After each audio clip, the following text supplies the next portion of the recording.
여러분들에게 질문을 던져봅니다. 자, 여러분들은 여러분들의 삶이 앞으로 더 잘 될 거라고 믿으십니까? 예, 또 우리 교회가 앞으로 더 부흥하고 더 발전하게 될 거라고 믿으십니까? 아멘. 근데 이 질문을 던지고 싶은 거예요. 그 근거가 무엇입니까?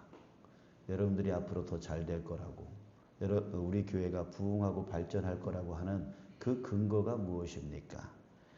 예, 하나님을 잘 믿기 때문에 좋은 대답일 수 있죠.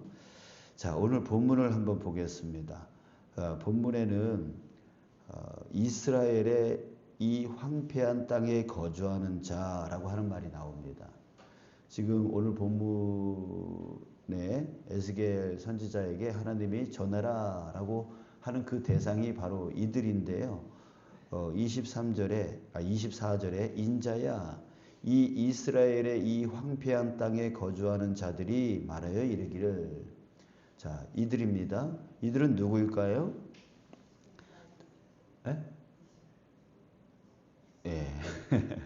당시에 그 바벨론으로 포로로 잡혀갈 때에 이게 한 번에 다 포로로 잡혀간 게 아니라 1차, 2차, 3차로 나뉘어져서 이제 포로로 잡혀갔어요. 그러니까 에스겔 선지자도 그렇게 포로로 잡혀간 사람 중에 한 사람이에요. 그런데 이렇게 포로로 잡혀간 사람들은 대부분 어떤 사람이냐면 고관들이에요. 높은 사람들이에요. 배운 사람들이고 그리고 제사장급의 선지자급의 그런 사람들이에요. 근데 그렇게 잡혀갔는데 다 잡아간 게 아니라 누가? 서민들, 천민들 이런 낮은 계급, 배우지 못한 사람들은 데려가지를 않았어요. 그래서 지금 여기에 그 황폐한 땅에 거주하는 자라고 하는 것은 뭐냐면 다 이제 전쟁으로 인해서 다 황폐가 됐잖아요. 이스라엘이. 그 땅에 머물러 있는 백성들을 얘기하는 겁니다. 이제 그들을 향해서 지금 예언의 말씀을 하고 있는 건데요. 근데 그들이 이런 말을 한다는 거예요. 24절에 보면 이렇게 해요. 아브라함은 오직 한 사람이라도 이 땅을 기업으로 얻었나니 우리가 많은즉 더욱 이 땅을 우리에게 기업으로 주신 것이 되느니라.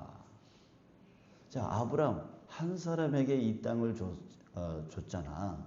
근데 우리는 그 자손으로서 많잖아. 그러니까 이 땅을 반드시 하나님이 우리에게 주셔. 자, 여러분 어떻게 보면 대단한 믿음처럼 보이죠. 왜냐하면 그 당시에는 절망적인 상황이에요. 지금 바벨론이 쳐들어와서 완전히 쑥대밭을 만들어 놨어요. 성전을 다 파괴해 버렸고, 그리고 땅을 황폐하게 만들어 놨단 말이에요. 자, 그렇게 황폐하게 만들어 놓은 그런 상황 가운데, 절망적인 상황 가운데서도 하나님을 믿고 하나님이 반드시 우리를 회복시켜 줄 거야. 하나님이 반드시 우리를 부흥시켜 줄 거야. 이전처럼 해 주실 거야. 라고 하는 그런 믿음, 믿음의 선포처럼 보이는 것이에요. 자, 그러나 28절에 보면 하나님께서 이렇게 말씀하십니다. 내가 그 땅이 황무지와 공포의 대상이 되게 하고 그 권능의 교만을 그치게 할 것이다. 이렇게 말합니다. 믿음처럼 보이지만 믿음이 아니라는 거예요. 오히려 뭐예요? 심판의 대상이라는 거예요. 심판하겠다라고 말씀을 하세요. 그러면 여기서 권능의 교만이라고 하는 표현을 썼는데 권능의 교만이 뭘까요? 이게 뭐냐면 자신이 가진 힘, 자신이 가진 배경, 자신이 이룬 성취, 이것을 전적으로 신뢰하고 반면 하나님을 무시하는 것. 내가 예전에 말이야 이랬어 저랬어 라고 하는 그런 자신이 이룬 성취나 내가 누군지 알아? 내가 목사야, 내가 장로야, 뭐 이런 식으로 자신의 배경, 자신이 가지고 있는 힘, 이것에 의지하고 하나님을 무시하는 오만함을 여기서 권능의 교만이라고 표현합니다. 그러니까 하나님을 믿는 듯 하지만 사실은 하나님을 무시하는 것. 이게 바로 권능의 교만이에요. 대표적으로 종교적인 특권 같은 게 있습니다. 이 이스라엘 백성들은 어떤 특권 의식을 갖고 있죠? 선민 의식, 선민 사상을 갖고 있잖아요. 우리는 하나님의 택함 받은 백성이야라고 하는 그런 선민 사상을 갖고 있어요. 그래서 우리에게는 아직 성전이 있고 우리에게는 아직 하나님의 언약이 있어. 그러니까 절대 우리는 안 망해. 그러니까 우리는 하나님의 택한 백성이기 때문에 그렇게 하나님은 우리를 망하지 않게 할 거고 우리를 다시금 회복시켜 주실 거야. 자, 좋은 믿음입니다. 예, 절망 가운데 소망을 볼 수 있는 것, 하나님을 의지할 수 있는 것, 좋은 믿음입니다. 그런데 이게 권능의 교만일 수 있다는 얘기예요. 그래서 하나님은 그것을 권능의 교만으로 보고 이들을 심판하겠다라고 말씀하고 있는 거예요. 여러분들 이들의 모습을 지금 현재 우리들의 모습에 빗대 보면 이런 겁니다. 나는 모태신앙이야. 자신의 믿음의 뿌리가 있다는 거죠. 그리고 더 나아가서 우리 집안은 몇 대째 기독교 집안이야. 뭐 이런 거, 자신의 배경에 대해서 말을 하는 거. 나는 신앙생활 평생을 했고 30년, 40년 이렇게 해왔어. 예. 그러니까 오래된 신앙 경력과 자신의 그 직분,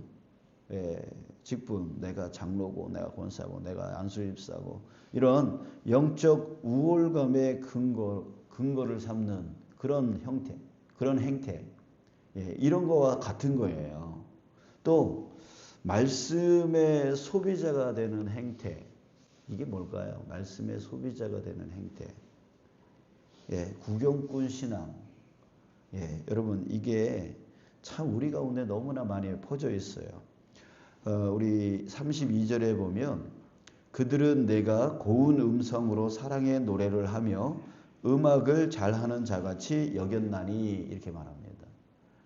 그러니까 에스겔 선지자가 말씀을 선포하는데 하나님의 말씀을 전하는데 그것을 어떻게 듣냐면 고운 음성으로 사랑의 노래를 하며 음악을 잘하는 자같이 여겼다라고 합니다. 자, 이게 우리의 빗대면 뭐냐면 유튜브를 검색해서 유명한 교회, 유명한 목사님의 그 명설교를 찾아서 듣습니다. 그러면서 무슨 말 하냐면 오늘 말씀 은혜가 있네. 저 목사님 말씀 잘하시네. 라고 평가를 하는 거예요. 평가를 하는 거예요. 자기 귀에 좋게 들린다는 얘기예요. 평가를 해요. 어제 어떤 성도님하고 교제를 나누다가 그런 말을 했어요. 요즘 의사들이 가장 힘들어하는 사람, 가장 꺼려하는 사람이 있대요. 누굴까요? 어떤 사람일까요? 자기가 반의사 돼가지고 저는 그거 안 합니다. 뭐 이런 사람은 제일 싫어한대요. 의사 앞에서 자기가 다 안다는 식으로 의사를 평가하고 저 사람은 안 좋은 의사를 뭐라 그러죠? 돌팔이야, 돌팔이. 뭐 이런 식으로 하면서 자기가 자기를 진단하고 자기 마음대로 약을 달라 말라 하고 주사를 놔달라 말라 하고 이렇게 하는 그 사람을 의사들이 제일 싫어한대요. 제일 싫어한대요. 자기가 아는 사람이 그렇게 하다가 결국 죽었대요. 자기 마음대로 그렇게 하다가 의사가 하라는 말 안 하고 했다가. 자, 여러분 그래요. 목사가 제일 싫어하는 사람이 어떤 사람일까요? 자기가 굉장히 잘 안다는 식으로 알 수 있습니다. 근데 안다는 식으로 안 들어요. 안 들어요. 팔짱 끼고 듣고 평가해요. 오늘 말씀 뭐 좋았네 안 좋았네. 변론에 어떻게 설교를 저런 식으로 해?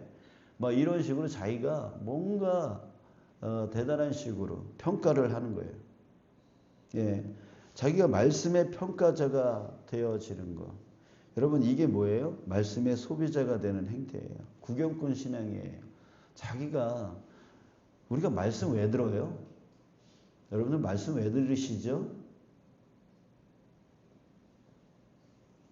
왜 대답을 안 해요? 말씀 왜 들어요? 말씀 따라 살려고요. 우리의 말씀 듣는 목적은 바로 거기에 있는 거예요. 그 말씀이 좋건 나쁘건 나한테 유익이 되든 안 되든 간에 상관없이 이것은 하나님의 말씀이야 라고 하며 그 말씀을 내 삶에 적용하며 순종해 나가려고 그 말씀을 듣는 거예요. 그것이 좋으니 나쁘니 잘했느니 못했느니 평가하려고 하는 게 아니에요. 그 평가하는 그 자체가 뭐예요? 권능의 교만이라는 거예요.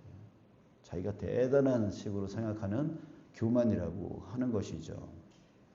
자, 여러분 오늘 본문에 이스라엘 그 남은 백성들이 바로 이랬다는 거예요. 자, 보겠습니다. 그러면 그들의 모습을 한번 보세요. 25절부터 그들의 모습을 하나님께서 폭로하십니다. 주 여호와께서 이같이 말씀하시되, 같이 읽을까요? 시작. 너희가 고기를 핏째 먹으며 너희 우상들에게 눈을 들며 피를 흘리니 그 땅이 너희의 기업이 될까 보냐. 자, 이들은 지금 아브라함이 이 땅을 받았다면 우리는 사람이 많지 않냐. 그러니까 이 땅을 우리 하나님께서 우리에게 주실 거야. 다시 회복시켜 주실 거야. 그런데 하나님이 뭐라 그래요? 그 땅이 너희의 기업이 될까 보냐. 왜? 너희가 고기를 핏째 먹고 우상들에게 눈을 들며 피를 흘리니 그 땅이 너희 기업이 될까 보냐. 너희들의 삶이 나의 말씀에 나의 말에 거역하고 있는데 그 땅이 너희의 기업이 될 것 같냐. 26절 또 읽을까요? 시작. 너희가 칼을 믿어 가증한 일을 행하며 각기 이웃의 아내를 더럽히니 그 땅이 너희의 기업이 될까 보냐. 자, 그래요. 그 행위가 하나님의 뜻에 합당치 아니하게 살아가면서 그 기업이 너희 것이 될 것 같냐. 절대 그렇지 않다라고 하는 거예요. 그러면서 27절에서 내가 나의 삶을 두고 맹세하노니 황무지에 있는 자는, 그 이스라엘의 남은 자들은 칼에 엎드러뜨리고 들에 있는 자는 들짐승에게 넘겨 먹히게 하고 산성과 굴에 있는 자는 전염병에 죽게 하리라. 심판을 예언하고 있는 것이에요. 자, 또 30절, 31절 볼게요. 31절 같이 읽을게요. 시작.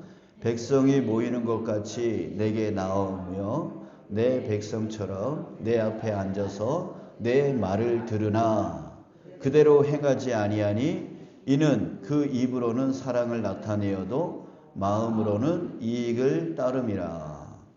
자, 말을 들어요. 진짜 그동안 에스겔 선지자가 성전이 파괴될 거야 라고 하는 예언을 했어요. 근데 실질적으로 지금 21절 22절에 보니까 그 이스라엘 땅에서 도망 나온 사람이 전해줬어요.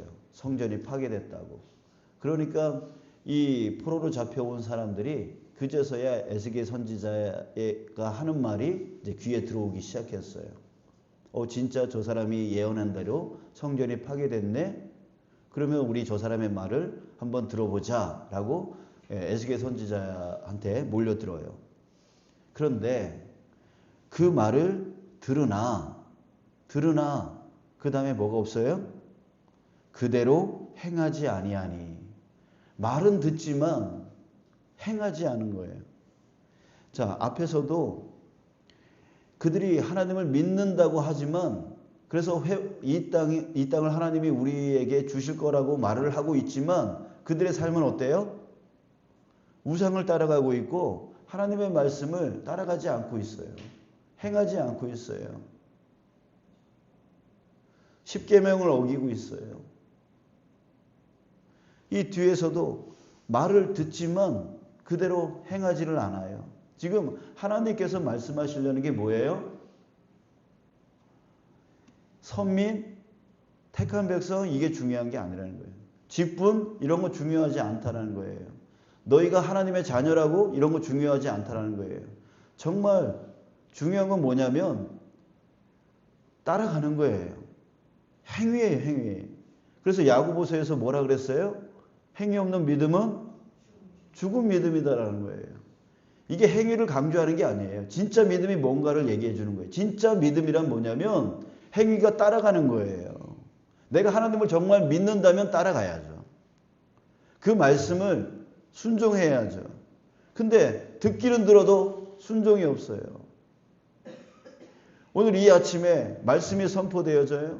그런데 삶 속에 다 잊어버리고 그냥 또 내 마음대로 살아가요. 그럼 복이 있냐고요. 푸른 풀밭으로 가려면 어떻게 해야 돼요? 정말 중요한 게 뭐예요? 내가 하나님의 자녀다라고 하면 다 푸른 풀밭으로 가요? 아니에요.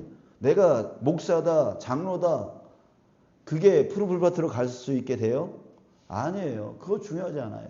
중요한 건 뭐냐면 푸른 풀밭으로 가려면 따라가야 돼요. 따라가야 돼요. 목자를 따라가야 돼요. 양이 푸른 풀밭으로 가려면 목자를 반드시 따라가야 된다는 말이에요.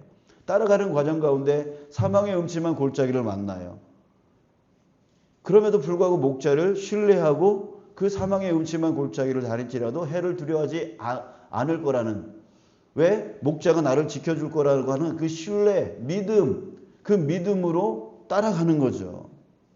따라가는 거죠. 그럴 때 푸른 풀밭으로 나갈 수 있고 쉴 만한 물가로 갈 수 있게 되어지는 거예요. 우리는 지금 내가 우리 집안이 몇 대째 기독교 집안이야, 이런 식으로 자신의 신앙을 자랑하려고 해요. 아니에요. 절대 그렇지 않아요. 내가 장로야, 내가 목사야, 내가 권사야, 내가 안수집사야, 이것으로 우리가 천국 가는 거 아니에요. 중요한 건 뭐냐면 주님을 정말 믿는다면 그 말씀을 따라가느냐 이거죠. 지금 상황이 그렇지 않아요. 환경이 그렇지 않아요. 그럼에도 불구하고 내가 말씀을 따라가는 거예요. 말씀 믿고 신뢰하는 거. 이게 우리로 하여금 푸른 풀밭으로 갈 수 있는 유일한 방법이다라고 하는 것입니다. 그래서 여러분, 믿음은 무엇입니까? 행함이 따라가는 거죠. 행함이 따라가지 않는 믿음은 죽은 믿음이에요. 죽은 믿음이에요.